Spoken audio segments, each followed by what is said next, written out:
So I'm gonna try to make this as quick as possible just to help somebody out if they're running into that kind of issue that I was dealing with for your GMT800s whenever you're running a different style head unit. So I was doing an AC job on the truck, had to take all this apart, put it back in. So I'm in the process of buttoning everything back up, cleaning up on the wires for the head unit and future things I'm gonna do.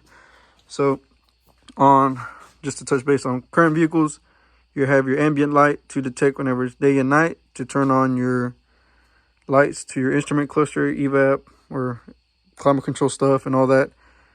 And on the new ones, it dims your radio at night from day. Well, on older trucks, you don't have that option. It's just one light. It's not bright, whatever. On the harness to the factory one, on a base model truck, you only have your basic ones, power, ground, and then your speaker wires. There's nothing more, there's nothing less. So whenever I ran my unit, it's a double DIN with Apple CarPlay and all that. On your connector, let's just use this one. On your connector to your head unit, you have your, this is a power ground. These two are your speaker wires, and then you have leftover ones. So this one, let's just say it's pink. This is for your reverse. It might be different or whatever. You have one wire that's yellow that says illumination. You know what it goes to. You don't worry about it. You just don't tie it in. But you kind of want to use that in this case with this kind of application. So every time I was driving at night, the screen was too bright, too bearable, I would usually throw a rag on top of it while I was driving just to cover it up. If not, I would have to manually go to the settings, dim it down during the day, dim it back up, and constantly do that back and forth.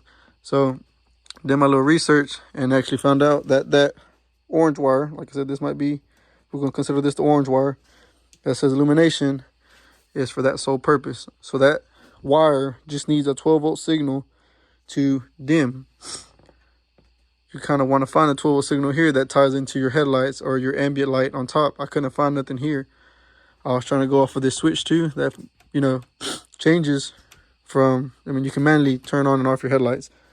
So what I ended up doing is taking this off. This is from a different vehicle. While it was connected, I was piggybacking off all of them, switching the function. Couldn't get nothing to work. You can't really find nothing under here at all. So, kind of brain fart. Your power, ground, all that's the same. To turn on your head unit, as far as accessory, I had it tied into this pink wire where you see the old T-tap. That's your run position. I got tired of it turning off whenever I open the doors or right whenever I turn off the truck. And with these trucks, it usually stays on if you're in the truck for a little bit, as far as your radio's on and some other stuff is on. And once you open the door, it turns off. So I did research that turn on for the radio. I got it from this white wire, which is the middle section in the switch, if you would say that. So couldn't find no signal here for the ambient light, so I ended up going outside. On OBS's, if I'm not mistaken, most of that is run by ground. Your main signal is your ground wire. On these GMT800s, I didn't know if that was the case. So I ran the wire from the inside, tied into the unit, and ran the wire outside. So I was like, okay, let me see if I can get a signal from the low beam. You don't want to use your high beam. You don't want to use your fog light. You could probably use your running light if you turn on and off, but if you have the real bullshit, it can probably mess with you. So I just went with the low beams.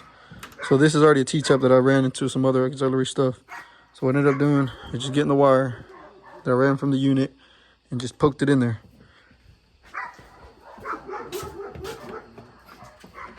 Oh, damn, there's somebody passing by. It's already dark, you can't really see. So I poked it in there and I was messing with it. I actually got it to work. So what I ended up doing is just running that wire inside through the harness boot. And then if you can see a little bit, which I'm gonna try to see if I can, there you go. I just tucked it up into this wire loom that goes to your, I'm assuming, I'm not exactly sure what it goes to, but pushed it in, tucked it in behind it so you can't see it. And that wire loom ends right here where your fuse box is at, which is covered by this. So I ended up doing, unscrewing it, picking it up, and finding the signal that gets sent to the headlights, because you don't get nothing from here back. I would pull it up so you can see, but then I'm gonna lose my connection. So whenever you pull it up, you got your connectors in different colors. As you can see, that wire is tied into the green one, green connector or whatever it is. So you go here where your headlights are at. Okay, I got black, or that's possibly brown, so let's just say black and yellow. Look for yellow, shoved it in there just to get a connection. And now, let me get the damn light.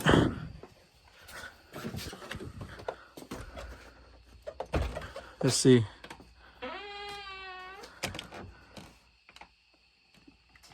Yeah, you can see. So, headlights on, headlights off. Give me a minute, give me a minute. Headlights on. Let me turn this light around. Headlights on, headlights off. Headlights on, headlights off.